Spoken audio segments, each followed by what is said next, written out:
आहरी 7 दिन तांडव रचिब कालबैशाखी राज्य में कालबैशाखी वर्षा को नहीं सतर्क कर आंचलिक पाणीपाग केन्द्र आज 21 जिला को येलो वार्निंग जारी कर 7टी जिले में प्रबल वर्षा होने पूर्वानुमान कर आंचलिक पाणीपाग केन्द्र। वर्षा समय घंटा प्रति 40 ରୁ 50 किलोमीटर बेगर पवन बहिबा आशंका रही है। बुधवार 23 जिला को वार्निंग जारी होती। तेरे पश्चिम ओडिशा को वर्षा नहीं कौन सतर्क सूचना नथिबा बेले एठारे ग्रीष्म प्रवाह जारी रहिबो बोली आकलन करा जाउछि। गत 24 घंटे किसी स्थान में वर्षा होइतिबा बेले 3टी स्थान में तापमात्रा 40 डिग्री उपरे रेकर्ड करा जाइछि। देखिबा गत 24 घंटा रे हाईएस्ट मैक्सिमम टेम्परेचर रेकॉर्ड करा जाइछि।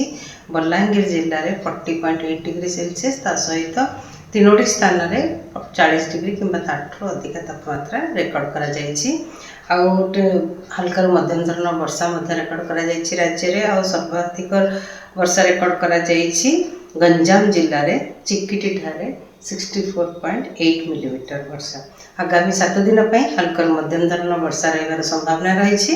आगामी 24 आवर्स 24 घंटा रे किछि जगह रे हल्का मध्यम धरण वर्षा होबार संभावना रही। उपकूलवर्ती अंचल जिला गुड़िक सहित मयूरभंज, केउंझर, सुंदरगढ़, संबलपुर, नुआपड़ा, बलांगीर, बरगढ़ जिले में किछि स्थान में वर्षा होबार संभावना रही। वर्षा सहित बिजुली घड़घड़ी रहिबार संभावना रही। सहित झटका पवन 30 ରୁ 40 ରୁ 50 किलोमीटर पर आवर रहिबार संभावना रही। आउ गोटे काम जगार जमी गोटे दुटा स्थान में अनुगुल, ढेंकानाल, बौद्ध, खोर्धा, कलाहांडी, रायगड़ा, कोरापुट, मालकानगिरी, नवरंगपुर जिले में गोटे किंबा दुईटा स्थान में हल्का मध्यम धरण वर्षा होबार संभावना रही। आ घड़घड़ी बिजुली भी रहिबार संभावना रही।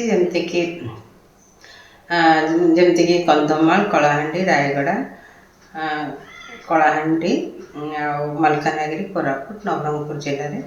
काली जदि देखा अनेक स्थान में राज्यर हल्का मध्यम धरण वर्षा होबार संभावना रही।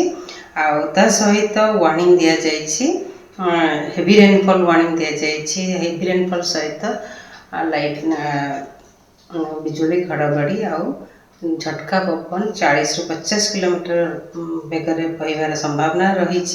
जमती सुंदरगढ़, केउंझर, मयूरभंज, ढेंकानाल, बलांगीर, गंजाम, गजपति जिले में।